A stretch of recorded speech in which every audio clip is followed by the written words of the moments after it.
Today I'm going to show you our new USB touch total control with audio playback. In this video I'm going to map different capacitive touch button presses to different sound effects. So first let me show you how easy it is to load these sound effects onto your SD card. So here you can see we have our folder full of different sound effects. We've just labeled them 1.wave, 2.wave, and so on to make mapping very easy. So the first thing we're going to do is insert our SD card full of sound effects. We're going to connect our speaker. You can adjust the volume knob to somewhere in the middle. And we're going to connect our USB cable. Next thing we're going to do is launch our configuration utility, agree to the software license,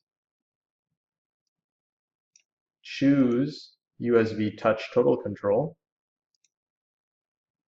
and now we're going to select the capacitive touch channels.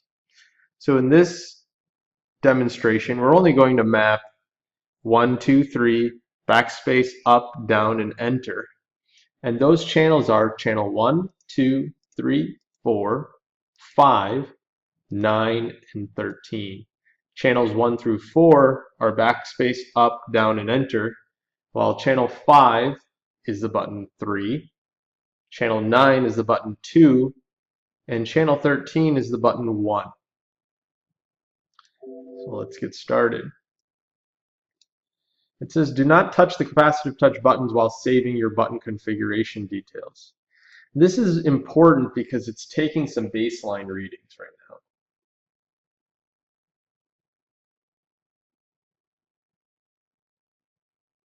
Okay, let's say move forward. We're going to choose our default noise filtering method, save. And now we're going to actually tune the buttons. So let's hit quick start. We're going to touch the backspace button. You can see our deflection there. Finish. Okay. Now we're going to touch the up arrow.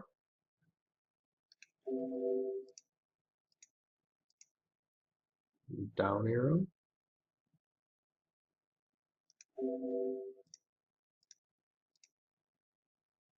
Enter key.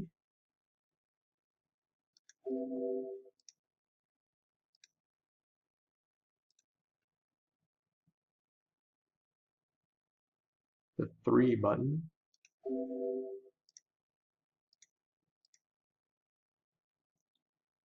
The 2 button.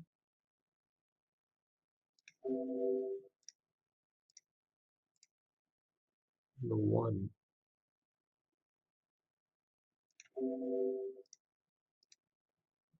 Okay. Now for this demonstration we're going to choose USB because that's the easiest to see on a computer screen. Let's map these buttons. So channel 1 was the backspace. So let's choose backspace from our list. We have all of the HID codes here for the computer keyboard, mouse, and joystick. So let's choose backspace. Then the up key, up arrow right here. The down arrow, where are we? Down arrow, and the enter button. Now channel 5 is number 3. We can just touch the number 3 key on the computer keyboard, then 2, then 1. That's it. That's as easy as it gets. Save. Okay, now we've taken care of the USB mapping. Let's move on. Do you want to use the debug LEDs? Yes. Now, the debug LEDs allow you to actually see if the buttons you're touching are actually being read by the touch IC. So channel 1 is mapped to this binary value, 2 is mapped to this one, 00010. Wherever there's a 1, that LED actually lights up. It's a nice feature so that when you're prototyping something, you can see if your keyboard is actually being read by the touch IC. Save. Do you want to configure Go debug LED pin separately? Well, in this case, we're going to say no, but this is how you would map a button press to an I/O function. So if you want to control an LED or something like that, you would do it through here. In a future video, we'll show you how that works. Now let's map button response to pre-programmed audio. Let's choose that, save. Now this is where we get to map the button presses to the different sound effects. So channel 1, we're going to map it to, I don't know, let's just pick 13.wave, 14 for channel 2, 15 for channel 3, and how about 16 for channel 4? Now channel 5 is the 3 button, and we actually have a woman speaking the numeral 3, and we've got that as 3.wave. Same thing for 2 and for button 1 also. So let's hit save. Let's move on. Okay. We can actually save all this configuration we've just done. Save that to a file. Save that to audio demo. Okay. What this allows us to do is just quickly load this. We can go to File, Load, and choose this file, and we don't have to go through all that button tuning. We can go in and just change the audio mapping or change the USB and then save again. But we're good to go now, so we'll just program the board and close this window. And the only thing that we need to do now, we need to take it out of configuration mode and put it into run mode. And we do that by just cycling power. In this case, since it's being powered with the USB cable, we just unplug that, plug it back in, and now we can see our demo. Okay. So if I touch the 1, you should see something cool happen. 1, 2, 3. 1, 2, 3. Notice the debug LEDs changing. 1, 2, 3.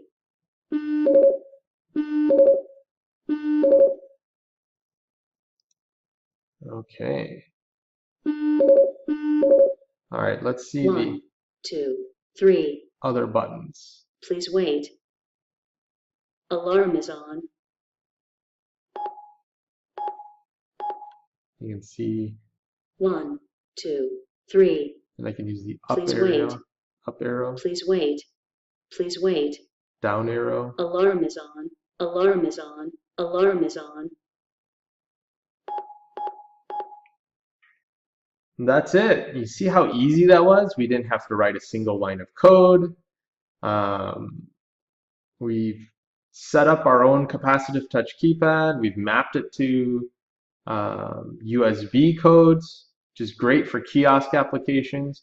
And we've also added the audio aspect to this. So whenever you have a button press, you can hear a sound effect. Okay, that's it for this video.